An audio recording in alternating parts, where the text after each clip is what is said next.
Alright folks, welcome back to Lehigh River Subdivision, and today I'm going to show you how I washed the last pier that you saw in the video on doing the stonework around the Cotto Pier. Today we're going to go through each step. Although we are changing up, as I said in that last video, I thought I should have did the brown with the red mixture first and then went over top of that. So we're going to try that this time, and should save me one step of painting. So what you're going to need for the way I did it, doesn't mean you need to use this stuff. You can use whatever you have available. But what I'm using is these apple barrel matte paints, you know, the cheap ones from Walmart. Flamenco Red mixed with burnt umber is going to be our base color.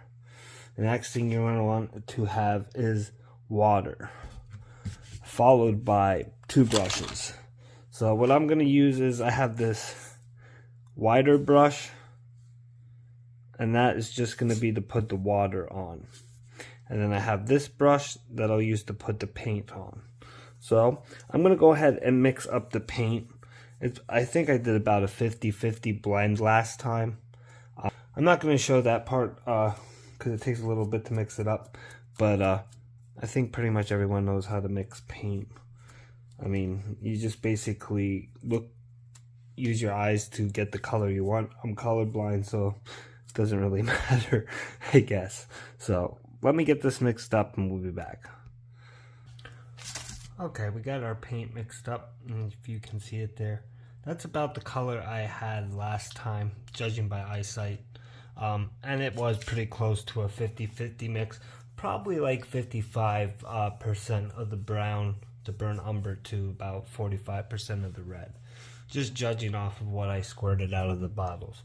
So what we're going to go ahead and do here, if I can get this to focus and stay focused there. Okay, so I got that focused. First, what I'm going to do is take that bigger brush and I'm going to wet this. I'm going to wet it good. So now the nice thing about seal coating this first is you don't re-wet the plaster or the spackle that I used to fix the bad spots. So I'm just going to go around this corner in case the color goes around, that I can blend that later. So for this project, I'm just going to record doing this section that is easy to see with the camera. And you can see I'm just getting lots of water on here. And that's going to help our color spread nice. So that's all wet. So what we're going to do is set that brush off to the side. And now I'm going to take this and just dip it a little bit. Like, I just want the paint on the ends. Okay? I'm going to put this off to the side. And then what I was doing is just coming in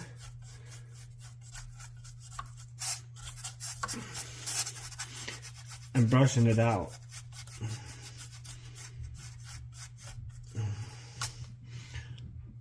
Let me get a little bit more.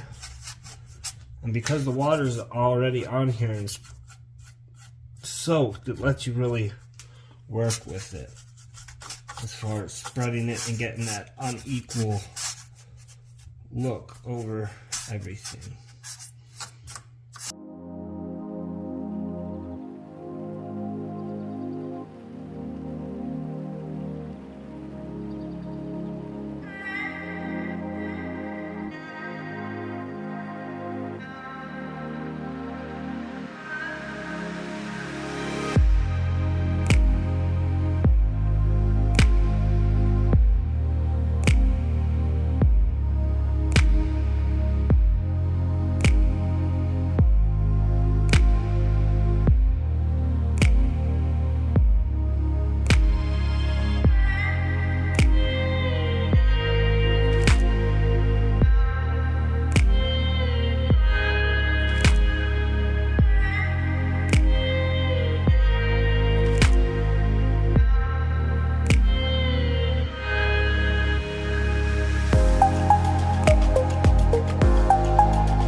Okay, you can kind of see there now how the color comes out. So I'm going to go ahead and wash the rest of this, and when we go back I'll seal it off camera with the clear coat.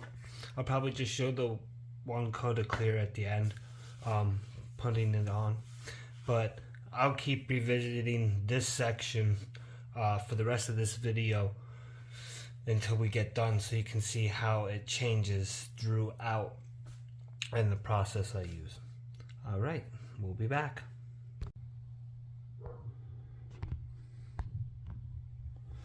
Okay. Alright, so we're back. This is what our red wash looks like. Red and burnt umber mixture looks like dried up. So what I'm going to do now is put a clear coat over top. So I'm going to get that ready and we'll come back and I'll quick brush out this area so you can see it's very simple, but I'll show it anyway. Okay, well I showed this before, but I'll show it again. What I'm using is this Minwax Polyacrylic crystal clear top coat. And you can see it's like a milky looking color in there. So I'm going to go ahead and brush this on. And just, basically it's simple. A lot easier than the wash, you're just painting.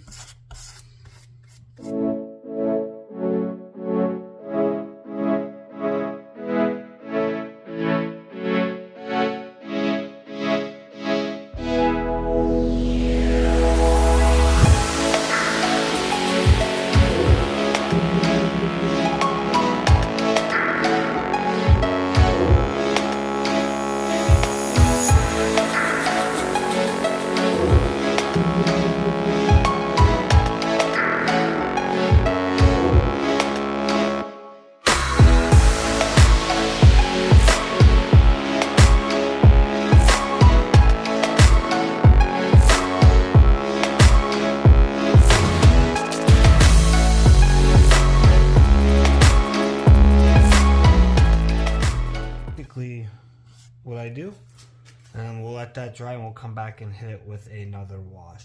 As you can see, it takes some of the wash off where it was heavy. That's why I don't care how heavy it gets on there on the wash. As you brush, it might be because this brush is a little hard, but I'm fine with it. It worked before, it did the same thing. So we will be back to wash it with the gray next after this dries.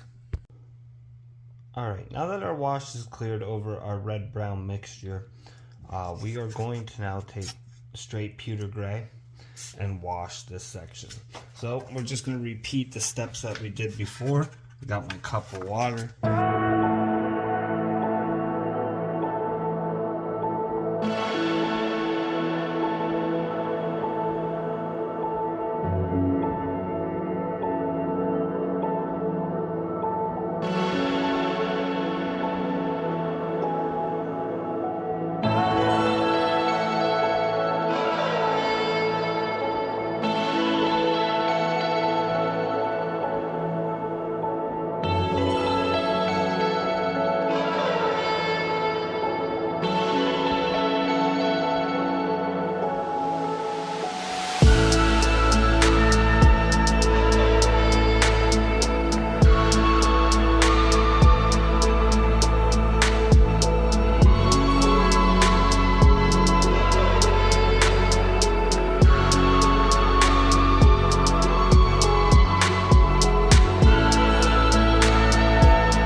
That dry down and we'll take a look at how it looks afterwards, but that's basically what we've been doing to wash this.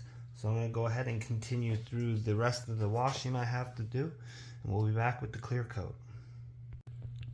Okay, and there's how it looks after our gray pewter wash has dried, and I'm going to go ahead and clear coat it. I'm not going to record this one, but but we'll come back and look at it after the clear coat dries, and I'll decide if I want to do another wash or leave it go. So we'll be back. Okay, so this is with the 2 washes and the 3 clears on it.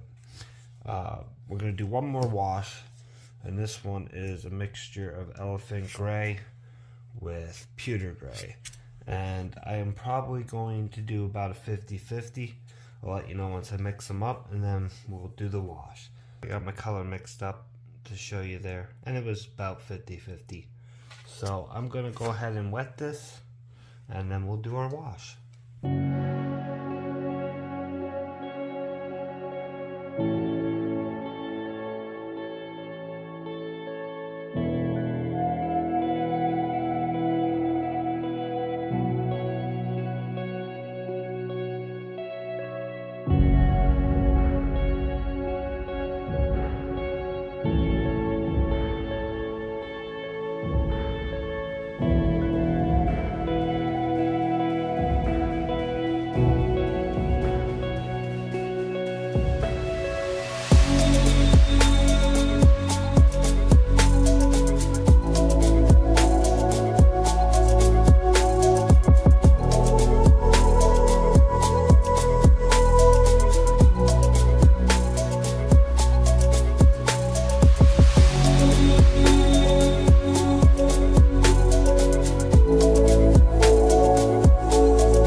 Okay, so there it is.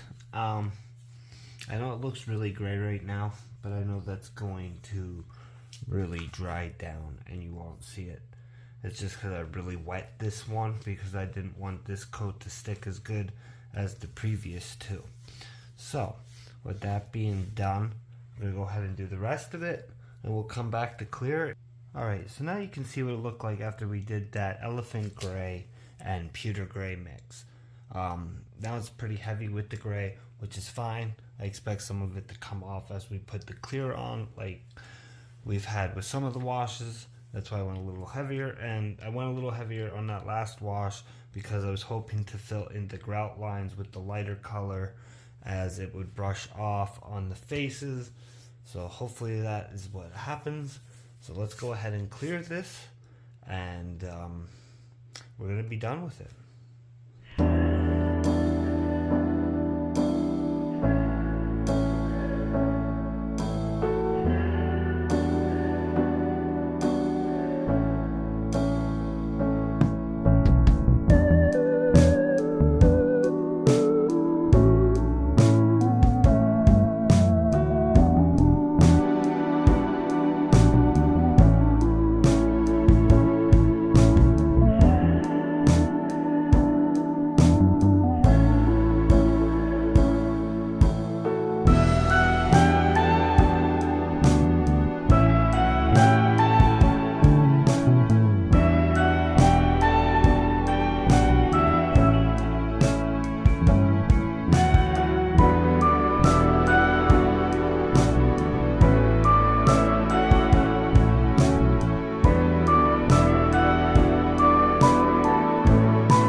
Okay, so now that the clear coat is all finished on the abutment, we got the 3 washes that you see, this is what the final result looks like.